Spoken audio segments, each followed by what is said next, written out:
नमस्कार. वंचित बहुजन आघाडीमध्ये आपल्या सर्वांचं परत एकदा स्वागत आहे. आज महाराष्ट्रामध्ये काही लोकांनी वंचित बहुजन आघाडीला बदनाम करण्याचा पिढा उचललेला आहे. त्यातलाच एक भाग म्हणून काही लोक वंचित बहुजन आघाडीला ट्रोल करत असताना, वंचित बहुजन आघाडीला बदनाम करीत असताना असा आरोप करतात की वंचित बहुजन आघाडी ही भाजप सेनेला फायदा मिळवून देण्यासाठी या ठिकाणी उभी आहे आणि भाजपकडून 500 करोड रुपये घेऊन वंचित बहुजन आघाडी या ठिकाणी स्वबळावर महाराष्ट्रामध्ये 48 जागांवर आपले उमेदवार उभे करून लढा देत आहे. त्या सर्व विरोधकांना, मग ते आमचे हित बंधू असो किंवा आमचे हितशत्रू असो, त्या सर्वांना माझी या ठिकाणी विनंती आहे की लोकसभेची निवडणूक आम्ही स्वबळावर लढत असताना काँग्रेस सोबत आम्ही गेलो तर आम्ही भाजप विरोधी आणि स्वबळावर लढलो तर भाजपला फायदेशीर, अशी जी काय मांडणी आपण आपल्या माध्यमातून चाललेली आहे ती शक्य तितक्या लवकर बंद करावी. कारण येणाऱ्या निवडणुकीमध्ये वंचित बहुजन आघाडी सर्वच हितशत्रूंचे तोंड बंद करणारी आहे. जे लोक आज वंचित बहुजन आघाडीला टीका करतात त्या लोकांना मला आपल्यासमोर आज जी काय वास्तवता आहे, 2019चं निवडणूक आम्ही लढत असताना जी आज प्रचारामध्ये वंचित बहुजन आघाडीने आघाडी घेतलेली आहे, ते वास्तव आपल्यासमोर मांडणं मला वाटतं की जास्त गरजेचं आहे.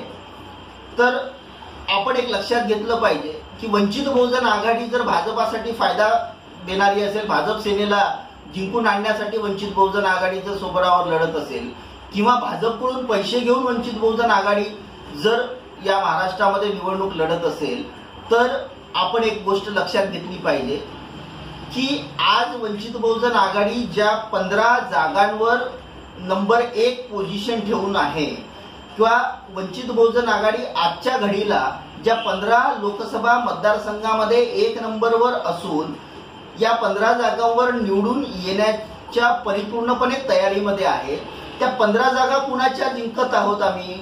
वंचित बहुजन आघाडी ज्या जागांवर निवडून येणार आहे त्या जागा कोणाच्या आहेत आणि 2014 मध्ये त्या ठिकाणी खासदार कोण होते, याचा तरी आपण सर्व विरोधकांनी एकदा विचार करावा. मी आपणास परत एकदा आठवण करून देतो की आज आम्ही बुलढाण्यामध्ये बळीराम सिरस्करांना तिकीट दिलेली आहे. बुलढाण्यामध्ये बळीराम सिरस्कर हे बाकी सर्व उमेदवारांना पिछाडीवर सोडून आज 1 नंबरवर आहेत आणि बुलढाणा लोकसभा ही वंचित बहुजन आघाडी जिंकण्याच्या परिस्थितीमध्ये आहे. तर या ठिकाणी बुलढाण्यामध्ये आम्ही हरवत कुणाला आहोत, तर सेनेचे असणारे प्रतापराव जाधव यांच्यासोबत आमची टक्कर आहे आणि प्रतापराव जाधवांना हरवून या ठिकाणी बळीराम सिरस्कर हे बुलढाण्यामधून निवडून येत आहेत. दुसरं आपण पाहिलं तर औरंगाबादमध्ये इम्तियाज जलील हे वंचित बहुजन आघाडीचे उमेदवार आहेत आणि त्या ठिकाणी इम्तियाज जलील यांची टक्कर कोणासोबत आहे, तर परत शिवसेनेचे चंद्रकांत खैरे यांच्यासोबत आहे. म्हणजे शिवसेनेचे चंद्रकांत खैरे त्या ठिकाणी 2 नंबरवर फेकले गेलेले आहेत आणि इम्तियाज जलील आजच त्या ठिकाणी जिंकून येण्याच्या परिस्थितीमध्ये आलेले आहेत. परत या ठिकाणी आम्ही शिवसेनेला टक्कर देऊन शिवसेनेचा खासदार पाडून आम्ही वंचित बहुजन आघाडी त्या ठिकाणी निवडून येत आहे. तिसरं आपण पाहिलं यवतमाळ वाशिम मध्ये, तर यवतमाळ वाशिम मध्ये प्राध्यापक प्रवीण पवार यांना हे वंचित बहुजन आघाडीची उमेदवारी करत आहेत आणि त्यांची लढत भावना गवडी सोबत आहे. या भावना गवडी शिवसेनेच्या खासदार आहेत आणि भावना गवडींनी फॉर्म भरताना स्वतः कबुली दिली की त्यांची लढत ही वंचित बहुजन आघाडीच्या प्रवीण पवारांसोबत आहे. याचाच अर्थ भावना गवडींनी हे मान्य केलं की या ठिकाणी यवतमाळ वाशिम मधून प्रवीण पवार हे त्या ठिकाणी त्यांना टक्कर देत आहेत, त्यांना त्या ठिकाणी ते जिंकून येत आहेत. म्हणजे पडत कोण आहे, तर परत शिवसेनेचे खासदार असणाऱ्या भावनाताई गवडी ह्या ठिकाणी त्या ठिकाणी 2 नंबरवर राहत आहेत. आपण पाहिलं की अकोल्यामध्ये कोण होते, तर भाजपाचे संजय धोत्रे होते. त्या ठिकाणी सुद्धा बाळासाहेबांनी फॉर्म भरलेला आहे. बाळासाहेब त्या ठिकाणी आजच निवडून आलेले आहेत असं गृहीत धरलं जात आहे. संपूर्ण महाराष्ट्र ते गृहीत धरलं जात आहे, महाराष्ट्रात गृहीत धरलं जात आहे. म्हणजे इथे कोण मायनस होत आहे, तर परत आम्ही भाजपाचा खासदार पाडत आहोत. त्यानंतर आपण पुढे जाऊन सोलापूरचा जर विचार केला तर सोलापूरमध्ये परत वंचित बहुजन आघाडीच्या माध्यमातून त्या ठिकाणी बाळासाहेब आंबेडकर हे स्वतः लढत आहेत आणि बाळासाहेब आंबेडकरांची सोलापूरची जागा ही आजच परिपूर्णपणे कन्फर्म झालेली आहे. सोलापुरातून आजच बाळासाहेबांचा विजय झालेला आहे अशी असणारी परिस्थिती आहे. आणि मग या परिस्थितीमध्ये त्या ठिकाणी पडत कोण आहे, तर भाजपाचा तत्कालीन खासदार जो होता शरद बनसोडे, त्या ठिकाणी भाजपाकडे ती जागा होती, भाजपाचा खासदार त्या ठिकाणी होता. म्हणजे आम्ही परत आमची लढत त्या ठिकाणी भाजपाला आम्ही त्या ठिकाणी मायनस करत आहोत.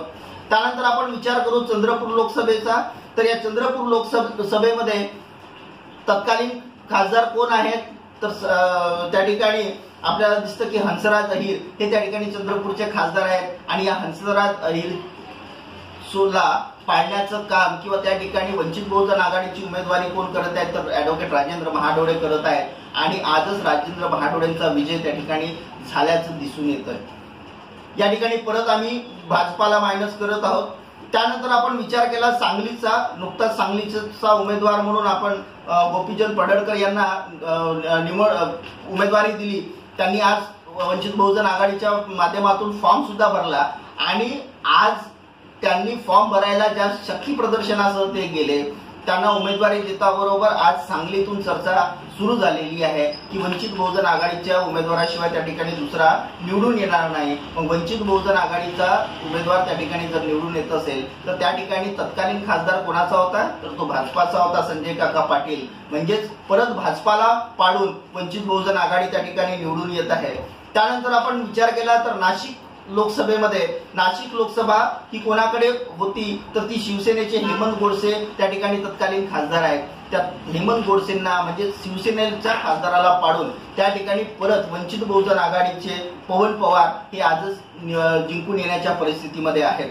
त्यानंतर आपण विचार केला तर माढा लोकसभेचा जर विचार केला तर या ठिकाणी फक्त राष्ट्रवादी आपल्याला दिसतं की या ठिकाणी विजय मोहिते पाटील हे त्या ठिकाणी खासदार राष्ट्रवादीचे तत्कालीन खासदार होते. त्या ठिकाणी आम्ही वंचित बहुजन आघाडीच्या माध्यमातून ॲडव्होकेट विजय मोरेंना उमेदवारी दिलेली आहे आणि विजय मोरेंचं जे काही नेतृत्व आहे माढ्यामधलं, त्या अनुषंगाने आजच विजय मोरे यांचा त्या ठिकाणी विजय आपल्याला वंचित बहुजन आघाडीचा होताना दिसतोय. म्हणजे राष्ट्रवादीला फक्त राष्ट्रवादीची एक जागा आम्ही वंचित बहुजन आघाडी या ठिकाणी मायनस करत आहे. जालन्याचा जर आपण विचार केला तर भाजपाचे प्रदेशाध्यक्ष रावसाहेब दानवे हे त्या ठिकाणचे लोकसभा सदस्य आहेत. आज रावसाहेब दानवेंना पाडून वंचित बहुजन आघाडीचे शरदचंद्र वानखेडे हे त्या ठिकाणी जिंकून येण्याच्या परिस्थितीमध्ये आहेत. जालन्याची परिस्थिती सुद्धा वंचित बहुजन आघाडीच्या सकारात्मक अशी आहे आणि रावसाहेब दानवेचा मोठ्या फरकाने शरदचंद्र वानखेडे हे पराभव करतील आणि वंचित बहुजन आघाडी जालन्यामधून पण आपली लोकसभेची जागा निवडून आणत आहे. त्यानंतर आपण विचार केला अमरावतीमध्ये, तर अमरावतीमध्ये परत शिवसेनेचे आनंदराव अडसूळ यांना पाडून त्या ठिकाणी वंचित बहुजन आघाडीचे गुणवंत देवपारे हे त्या ठिकाणी निवडून येत आहेत. म्हणजे परत शिवसेनेची सीट या ठिकाणी वंचित बहुजन आघाडीच्या माध्यमातून पाडली जात आहे. मावळ लोकसभेचा जर विचार केला तर मावळ लोकसभेमध्ये याआधी श्रीरंग बारणे हे शिवसेनेचे खासदार होते. त्या ठिकाणी आज वंचित बहुजन आघाडीने राजाराम पाटील यांना उमेदवारी दिलेली आहे आणि राजाराम पाटील यांचं नेतृत्व मावळमधलं किंवा त्या भागामधलं जे नेतृत्व आहे, राजाराम पाटील यांना उमेदवारी वंचित बहुजन आघाडीची घोषित झाल्याबरोबर आज त्याही लोकसभेमध्ये राजाराम पाटील हे त्या ठिकाणी जिंकून येण्याच्या अवस्थेमध्ये आहेत. म्हणजेच मावळची लोकसभा आम्ही कोणाला पाडतोय, तर मावळमधून आम्ही शिवसेनेला पाडून त्या ठिकाणी वंचित बहुजन आघाडी जिंकून येत आहे. त्यानंतर आपण विचार केला तर नांदेडमध्ये महाराष्ट्राचे काँग्रेसचे प्रदेशाध्यक्ष अशोकराव चव्हाण हे त्या ठिकाणी खासदार होते. त्या अशोकराव चव्हाणांना पाडून आज वंचित बहुजन आघाडीचे यशवंत भिंगे, प्राध्यापक यशवंत भिंगे हे त्या ठिकाणी निवडून येत आहेत. म्हणजे फक्त या ठिकाणी आम्ही काँग्रेसला मायनस करत आहोत. फक्त एक जागा काँग्रेसची या ठिकाणी वंचित बहुजन आघाडीमुळे आम्ही पाडून वंचित बहुजन आघाडीचा उमेदवार त्या ठिकाणी निवडून येत आहे. त्यानंतर आपण विचार करूया की वर्धेमध्ये तत्कालीन भाजपाचे खासदार कोण आहेत तर रामदास तडस, आणि रामदास तडसांच्या प्रचारासाठी नरेंद्र मोदी खुद्द त्या ठिकाणी आले आणि नरेंद्र मोदीच्या सभेमध्ये ज्याप्रमाणे अर्ध्या खुर्च्या खाली होत्या आणि धनराज वंजारी हे त्या ठिकाणी वंचित बहुजन आघाडीची उमेदवारी करत आहेत, वंचित बहुजन आघाडीची उमेदवारी धनराज वंजारी करत असल्यामुळं त्यांना मिळणारा आणि वाढणारा पाठिंबा लक्षात घेता आजच धनराज वंजारी वर्धेमधून वंचित बहुजन आघाडीच्या जागेवर त्या ठिकाणी निवडून येत आहेत आणि वंचित बहुजन आघाडीचे उमेदवार म्हणून वर्धेची लोकसभा सुद्धा आम्ही जिंकत आहोत आणि भाजपाला परत त्या ठिकाणी पाडत आहोत. त्यानंतर आपण विचार केला मुंबई दक्षिण मध्ये राहुल शेवाळे हे शिवसेनेचे खासदार तत्कालीन खासदार आहेत. त्या ठिकाणी आम्ही अनिल कुमार या उच्च शिक्षित उच्च विद्याविभूषित असणाऱ्या व्यक्तीला आपण त्या ठिकाणी तिकीट दिलेली आहे आणि त्याही ठिकाणी आज वंचित बहुजन आघाडी राहुल शेवाळेंना म्हणजे शिवसेनेला पाडून त्या ठिकाणी आपला उमेदवार वंचित बहुजन आघाडीचा उमेदवार निवडून आणत आहे. आपण या 15 निदान प्राथमिक स्तरावर या 15 लोकसभेच्या महाराष्ट्रातल्या 15 लोकसभेच्या जागांचा जरी विचार केला तर या 15 लोकसभेच्या जागांमध्ये आम्ही फक्त वंचित बहुजन आघाडीच्या माध्यमातून एक राष्ट्रवादीची आणि एक काँग्रेसची अशा फक्त 2 जर जागा सोडल्या तर 13 जागेवर शिवसेना आणि भाजपाचा पराभव करून वंचित बहुजन आघाडी आपले उमेदवार निवडून आणत आहे. मग अशा वेळेस विरोधकांनी हे लक्षात घ्यावं की जो पक्ष वंचित बहुजन आघाडीला स्वबळावर लढायला आणि त्यांना मदत होईल अशासाठी स्वबळावर लढायला पैसा देतो त्याच पक्षाची त्याच युतीचे उमेदवार पाडून वंचित बहुजन आघाडी त्या ठिकाणी निवडून येत आहे. याचा अर्थ तरी आम्हाला समजला पाहिजे की हे सगळं फक्त वंचित बहुजन आघाडीला बदनाम करण्यासाठी चाललेलं आहे. आज महाराष्ट्रामध्ये सगळ्यात जास्त भाजप आणि सेनेच्या खासदारांना भाजप आणि सेनेच्या जागा पाडून वंचित बहुजन आघाडी त्या ठिकाणी जिंकून येण्याच्या अवस्थेमध्ये आहे आणि म्हणून अशा परिस्थितीमध्ये कुठल्या तरी तत्ववेत्यांनी किंवा भविष्यवेत्यांनी हे सांगावं की शिवसेना भाजपाला पाडून आम्ही त्या ठिकाणी आमचे उमेदवार निवडून येत आहोत. अशा वेळेस सेना भाजपा आम्हाला पैसा देऊन स्वबळावर निवडणूक लढायला लावणार का किंवा आम्ही भाजप सेनेला फायदा करण्यासाठी स्वबळावर लढतो हे कुठल्या तरी भविष्यवेत्यांनी आम्हाला सांगावं की कुठल्या आधारावर हा आरोप केला जातो.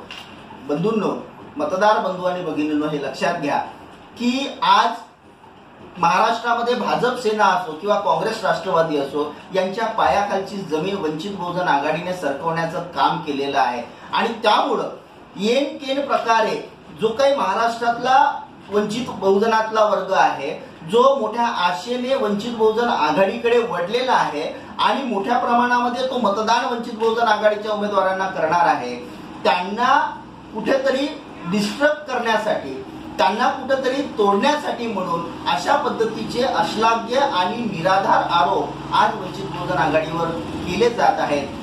सुज्ञ मतदार बंधू भगिनींनी या गोष्टीचा विचार करून जी लोक वंचित बहुजन आघाडीला बदनाम करण्याचा प्रयत्न करतात, वंचित बहुजन आघाडीच्या माध्यमातून वंचित बहुजन समाजाला राजकारणापासून आणि राजकीय अधिकारापासून, राजकीय सत्तेपासून वंचित ठेवण्यासाठी जे धडपडत आहेत अशा सर्वांना जर आम्हाला उत्तर द्यायचं असेल तर कुठल्याही आरोपांना लक्षात न घेता, तथ्यहीन आणि निराधार आरोपांना लक्षात न घेता आपण सर्वांनी वंचित बहुजन आघाडीच्या पाठीशी खंबीरपणे उभं राहावं हीच आपणा सर्वांना माझ्याकडून वंचित बहुजन आघाडीकडून विनंती आहे.